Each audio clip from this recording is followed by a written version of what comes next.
ब्रह्मदेव की तपस्या करके उनसे वरदान मांगा।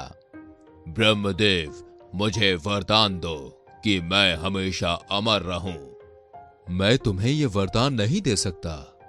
जब ब्रह्मदेव ने अमरता का वरदान देने से मना कर दिया तो हिरण्यकश्यप ने दूसरा वरदान मांगा।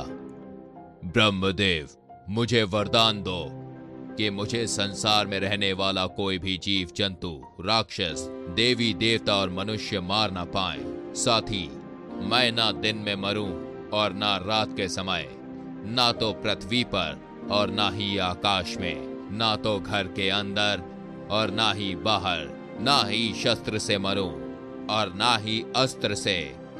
हिरण्यकश्यप की तपस्या से ब्रह्मदेव खुश थे ही, इसलिए अमरता के एक वरदान के बदले उन्होंने ये सारे वरदान उसे दे दिए। इसे पाकर उसने हर जगह तबाही मचानी शुरू कर दी। उससे सिर्फ मनुष्य ही नहीं, देवता भी परेशान रहने लगे। वो अपनी शक्ति से दुर्बलों को सताने लगा। हिरण्यकश्यप से बचने के लिए लोगों को हिरण्यकश्यप की पूजा करनी पड़ती थी।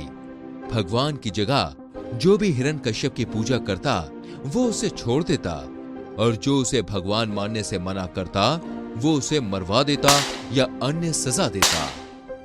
समय के साथ साथ राक्षस हिरण्यकश्यप का आतंक बढ़ता गया।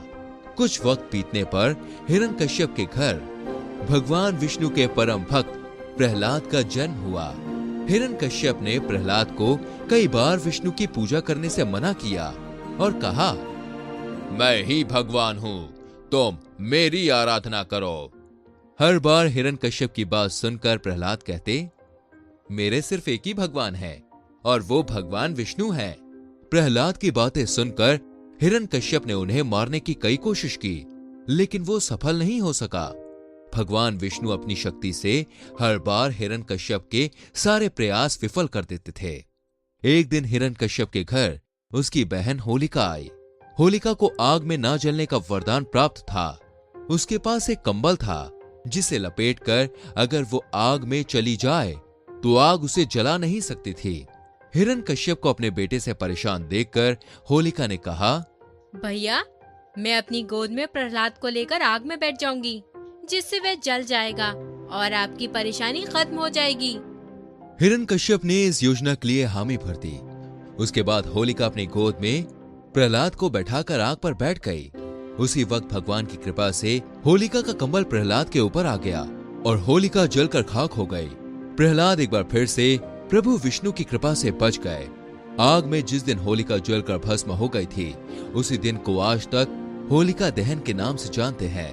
इसे बुराई पर अच्छाई की जीत के रूप में देखते हुए होलिका दहन के अगले दिन रंगों से होली खेली जाती है। दोस्तों, बुराई कितनी भी ताकतवर हो, लेकिन एक दिन अच्छाई की ही जीत होती है।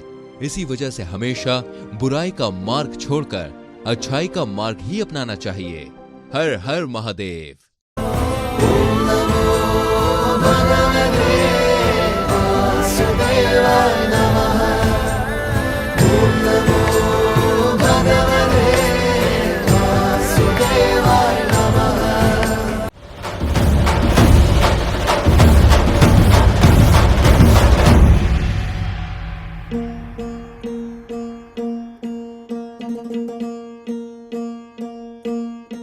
सरर होलिका जले शत्रु राख में मिले हमने, जब जब शमशीरें ताने है माए भवानी।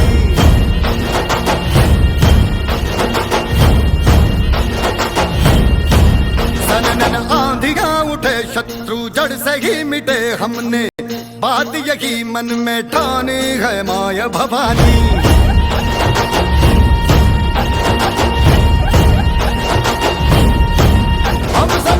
मावड़े बड़े खुददार हैं, अब हर एक दिन स्वराज का त्योहार है। अब ये शीश ना झुके तेरी लाज हम रखे, तेरे चरण की शपथ मां जगदम्बे है माया।